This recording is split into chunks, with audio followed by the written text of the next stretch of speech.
At Consumer Reports Auto Test Track, we conduct over a dozen rigorous scientific tests to boil down all you need to know about tires. Our tire buying guide will arm you with expert knowledge to pick the model that best suits your needs. Consumer Reports online subscribers can find specific brand recommendations and exclusive product ratings on our website. Just like a pair of new shoes, picking the right tire starts with finding the right fit. You can figure this out by reading your tire sidewall. Look for the first letter which signifies the size classification. In this case, P stands for passenger car. What follows indicates the tire's size specifications. If you can match this code from your old tire to a new one, you'll be a step ahead when it's time to choose a tire. Each tire has its own service code, which is a combination of its load index and speed rating. The load index reflects the maximum load a tire can carry. An index number of 92 can carry a maximum load of 1,400 pounds. The succeeding letter is the speed rating. It tells you the maximum speed a tire can safely maintain over time. A T rating means the tire's maximum speed is 118 miles per hour. Though you likely won't find yourself driving at such high speeds, tires with a higher speed rating tend to handle and grip better on dry and wet roads. You can typically find a speed rating chart at your local tire store. When it's time to replace a tire for both new and used cars, we recommend sticking with the same tire size, load index, and speed rating that originally came with the car. Whether you want a quieter ride, better handling in the snow, or ultimate grip, what's most important is determining your driving needs. If you live in Florida, you'll want a tire that grips well on dry and wet roads. Live in New England? A tire that handles most weather conditions, especially the snow. If you prefer a quiet and comfortable ride, go with a tire that touts smooth riding. If you're a driver who likes to feel the road, look for a tire geared towards handling precision. You'll have more control, but it could mean a noisier and stiffer ride. You can't tell how a tire will perform by looks alone, so go to our full tire ratings to find one that matches your needs. Now that you know your tire specs and driving demands, you can choose the type of tire that best fits your needs. All-season tires are the Swiss Army knives of tires. Standard on most sedans and minivans, they're designed to handle most conditions over dry and wet roads. They give you a comfortable ride, but they lack precise handling and cornering grip. You can expect the tread depth, otherwise known as tread wear, to be long-lasting. As a tire wears, it can lose snow traction and wet grip. That's why our tread wear testing at Consumer Reports is particularly strenuous. Running on a government tread wear course in middle of nowhere, Texas, tires are driven hard. 16,000 miles over 17 days to be exact, just to see how a tire wears. Tires come with a government tread wear rating, and often a manufacturer's mileage warranty. But in our tests, we find some tires don't match those projections. Check out our full tread wear results to see how your tire stacks up. Performance all-season tires are found on most newer cars. They provide better handling and grip. The trade-off? Shorter tread life than regular all-season. However, you will see improved dry and wet traction due to the pattern of the tread. To test drive braking, we accelerate to 60 miles per hour on our track and hit the brakes. We then measure how long it takes each set of tires to stop.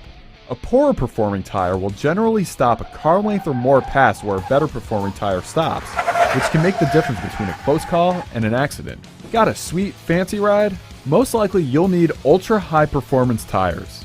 Commonly found on upscale sedans and sports cars, these deliver responsive handling due to a wider tread and shorter sidewall. They'll provide great grip on dry roads as well as wet. The trade-offs are often a stiff ride, short tread life, and high prices. In hard-handling wet conditions, we test for hydroplaning, which is when water wedges between the tire and the road and the car loses grip.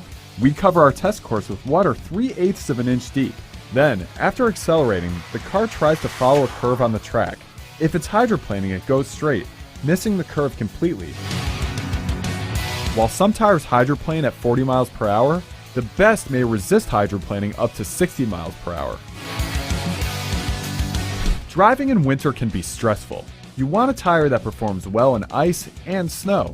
That's why we test all our tires in these conditions.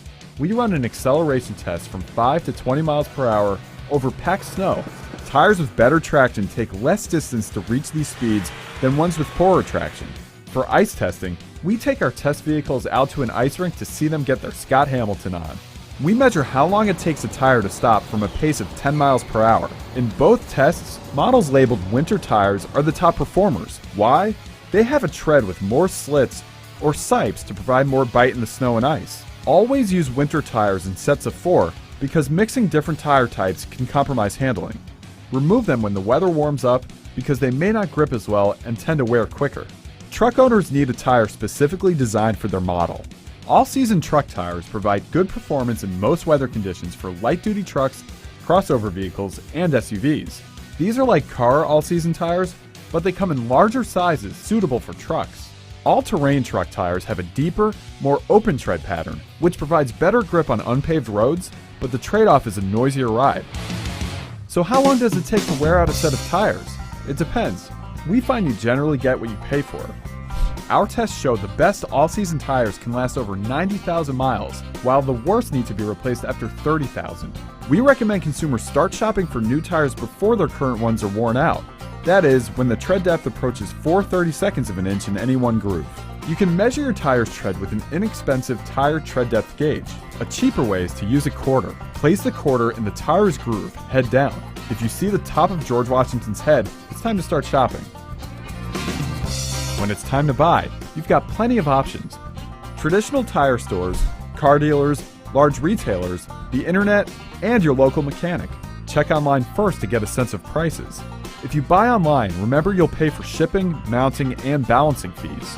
If you want to buy in person, ask whether stores can meet or beat online prices. Whether you buy them online or at a store, calculate the final out-the-door price, including mounting, balancing, wheel alignment, and disposal of your old tires.